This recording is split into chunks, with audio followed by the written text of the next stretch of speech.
You're listening to Tim Dennis on News Talk 610 CKTB. All month long, we have been pointing out the advantages of having a place like the Niagara Children's Center here for people in Niagara when we need it, when our children need it, and the fact that they don't exist without our help.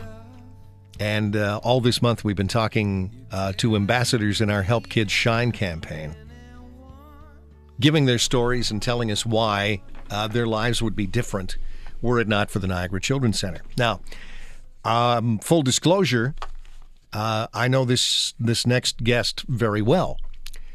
17 years ago, when my sister was expecting, I was in the waiting room at the hospital when my brother-in-law walked out and said, "Boy," and then turned around and walked back in. That was it.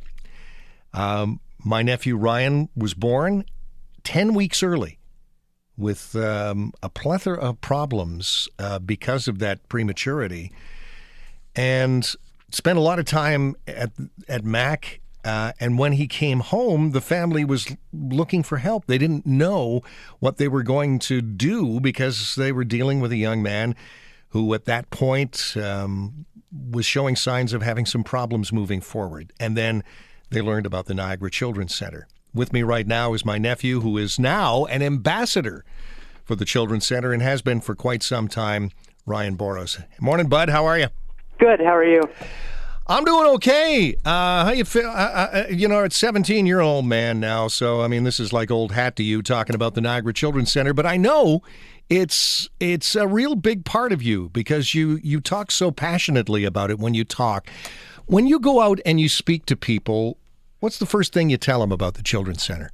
When the first thing I say is that it's such a welcoming environment because they see all these families that are looking for help, they need assistance, and the staff there, they just bring you in like another family, and you know you're going to be safe in this tremendous time of doubt that you're going through no matter what's happening.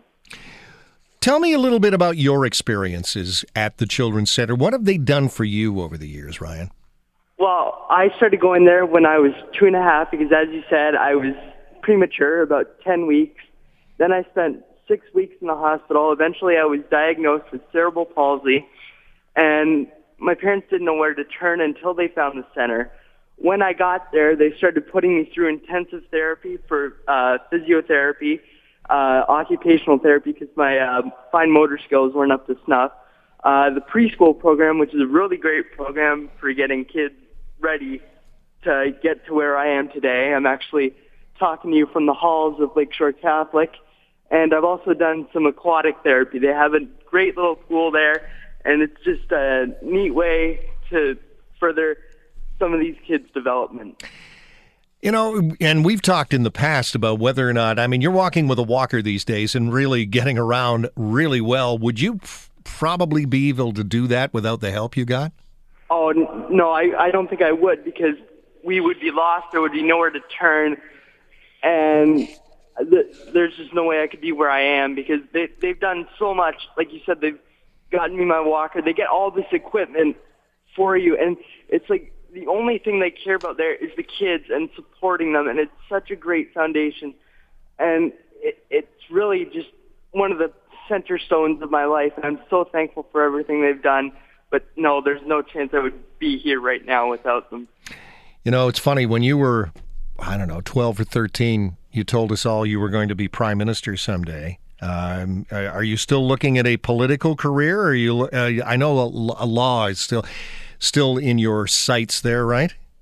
Yeah, a political career is still very much a goal of mine. Wow, Carleton is where you're planning on heading. I look at your marks in high school and I shake my head because this is a brilliant young man, my friends. And if you ever get a chance to hear Ryan speak about the Children's Center, go and listen to this young man talk because he puts me to shame in terms of being able to talk in front of people.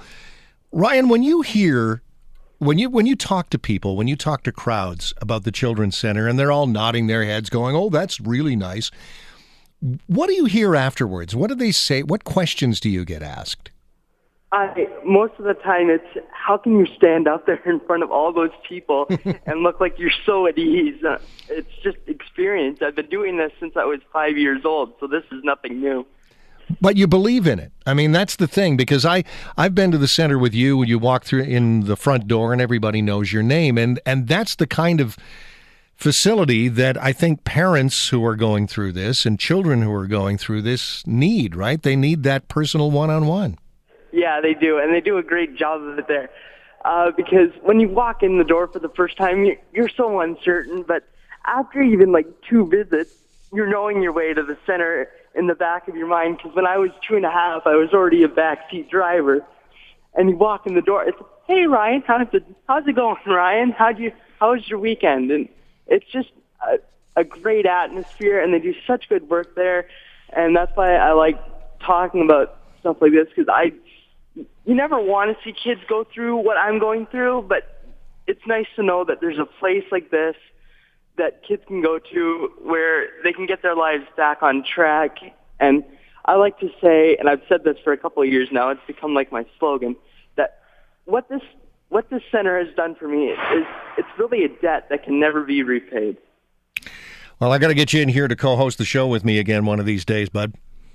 Yeah, it's too bad they weren't doing it on site this year. I'd be there right with you. Absolutely. Well, we'll get you in here very soon anyway, and you and I can sit and go through this whole thing, because you'd be a natural at this. Thanks, Rye. All right, thank you. All right, that is Ryan Boros, who is one of the ambassadors for the Niagara Children's Center. If you want to help and make sure that the message that Ryan is getting out there to people, that the Children's Center needs our help, there are lots of ways to do it. You can go to our website at 610cktb.com, and just look for the Help Kids Shine page.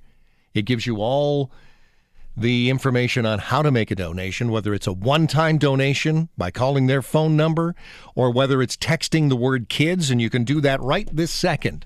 If you're driving, pull over first, but you can text the word kids to 20222, or you can just drop by the center anytime to see what's going on. Help Kids Shine. 610 CKTB. We've been together a long time, and hopefully you can help us out.